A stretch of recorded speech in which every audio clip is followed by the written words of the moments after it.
చిచ్చు పెడుతున్నా వీరిని ఏం చేసినా పాపము లేదనే చెప్పాలి. ఎందుకంటే మనువాదులు కల్పించిన కల్పనలకి లోనైపోయి తన ధర్మం అనే ముసుగులో మానవత్వం మర్చిపోయి మీరు పలుకుతున్న మాటలు అంతా ఇంత కాదు. మహాభారతంలో కుంతీదేవి స్టోరీ చాలా ఉంది, చదవండి. చదివి పురిగింజ తన కింద ఉన్న నలుపు ఎరగదట, నేనంతా వెరిపోయాను అనుకున్నదట. అలాగనే ఉంది కదూ ఇలా వైఖరి.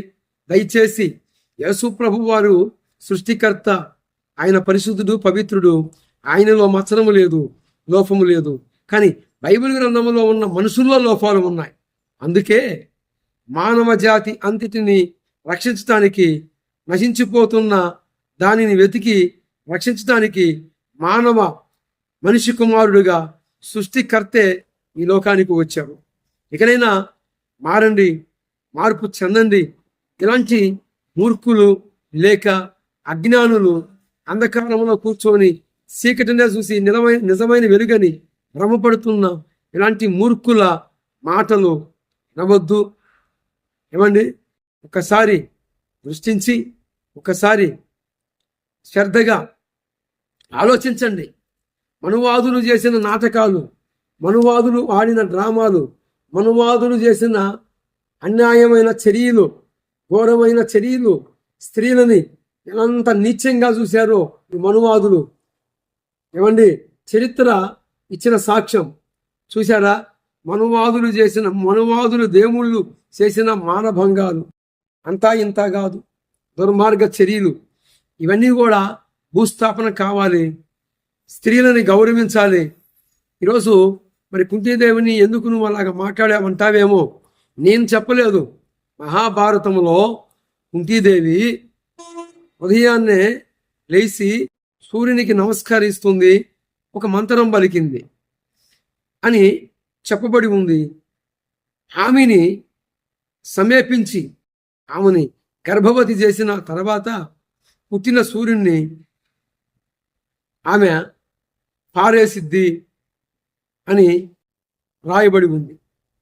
తర్వాత కర్ణుడు ఎక్కడో అక్కడ పెరిగి పెద్దవాడయ్యి ఆఖరికి కుంతీదేవి తన 5 ప్రాణములు రక్షించుకోవడానికి, అంటే తన బిడ్డలో 5 ప్రాణములు రక్షించుకోవటానికి కర్ణుడిని శరణం వేడుకోవడానికి పోయినప్పుడు కర్ణుడు కుంతీదేవిని మాట్లాడతాడు, అడుగుతాడు. అది తెలిసిన స్టోరీయే. వెరసి ఇకనైనా ఇలాంటి నీచులకి, నికృష్టులకి, దౌర్భాగ్యులకి, కరుణాకర సుగుణాకి, రాధా మనోహర దాసుకి ఇచ్చిన కౌంటర్. ఇకనైనా మారండి, మార్పు చెందండి. ప్రభువారు ఇలాంటి నీచుల, నికృష్ట, దౌర్భాగ్యుల మనోనేత్రాలు వెలిగించాలి. భారతదేశంలో మత కలహాలకు కారుకులైన వీరిని మరి ఏం చేసినా పాపము లేదు. ఒకసారి ప్రభుత్వ అధికారులు దృష్టించి ఈరోజు సూర్యుడు చేసిన ఆ తప్పులని ఎత్తి చూపించడానికి కారుకులు ఎవరు? ఈ రాధా మనోహర దాసు, కరుణాకరు సుగుణమ్మ.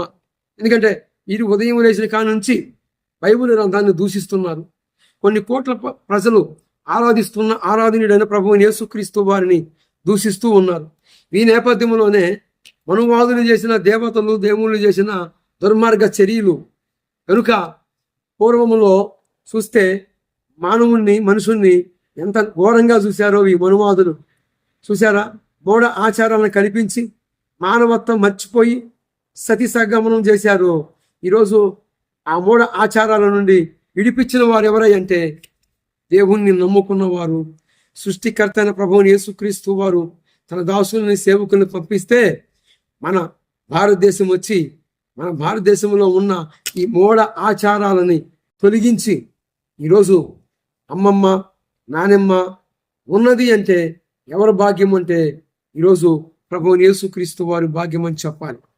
మనం ఇండియాలో, భారతదేశంలో మూఢ ఆచారాల నుండి, మూఢ నమ్మకాల నుండి మనల్ని కాపాడుకుంటూ ఆయన ఈరోజు ఆ మూఢ ఆచారాల నుండి రక్షించాడు, కాపాడాడు. లేకపోతే ఈరోజు నీవు నేను ఉండేవారిమి కాదు. ఒకసారి గమనించండి, గుర్తించండి. ఈ కరుణాకర సుగుణ రాధా మనోహర్ దాసు దుర్మార్గ చర్యలని నా ఐదవ సహోదరులారా, ఐందువులు అని పిలువబడటానికి మరి ఎక్కడా కూడా మూలాలు లేవు. నేను హిందువుని అని చెప్పటానికి మూలాలు ఏమి లేవు. మూలాలలో పోయి ఎతికితే సింధు నది నుండి ఆ ప్రాంతంలో మొట్టమొదటిగా ఆ ప్రాంత వాసులు ఇండియాకు వచ్చారు. కాలక్రమంలో ఈ సింధు నది పక్కన వీరు ఉన్నారు కొంతకాలం. అక్కడ నుండి మన ఇండియాకి అనగా ఈ భారతదేశానికి వలస వచ్చారు. కాలక్రమంలో సింధు నదిని హిందువుగా పలకటం రాక హిందువు అని ఈ కోడ్ను తగిలిచ్చారు ఆనాడు మూర్ఖులు. కాలక్రమంలో హిందువుగా మార్చబడింది. ఈరోజు మూలాలలో పోయి చూస్తే నేను హిందువు అని విర్రవీగుతున్న ఇలాంటి అజ్ఞానులకి ఈ కౌంటర్ ఇస్తున్నాను. ఈరోజు నేను హిందువుని అని చెప్పడానికి మూలాలలో ఎక్కడా సాక్ష్యం లేదండి. సింధు నది ప్రాంతంలో వారు ఆ ప్రాంతంలో గడిపిన నేపథ్యంలోనే ఏమండి కొంతకాలానికి వారు ఈ ప్రాంతానికి వచ్చారు ఇండియా. అప్పుడు ఉన్నప్పుడే ఆ ప్రాంతము ఆ నేముని పలకటానికి రాక హిందూ అనే మాటలని అనువాదించి కాలక్రమంలో ఆ మాటలే ఏమయ్యాయి అంటే హిందువుగా మార్చబడింది. చిన్నజీరు స్వామి అంటాడు, 14వ శతాబ్దములో అసలుకి హిందూ అనే పేరే లేదు అని చిన్నజీరు స్వామి సాక్ష్యం ఇచ్చాడు. ఇలాంటి ప్రవచనకర్తలు జ్ఞానాన్ని బోధించాలి, సృష్టికర్త గురించి తెలియజేయాలి. వీరేం చేస్తున్నారు? వీరు మనువాదుల నాటకాలలోనే వీరు కూడా మొత్తులై ఉన్నారు. వీరందరూ మారాలి, మారు మనసు పొందాలి. ప్రభువారే వీరి జ్ఞానేంద్రాలు వెలిగించునుగాక.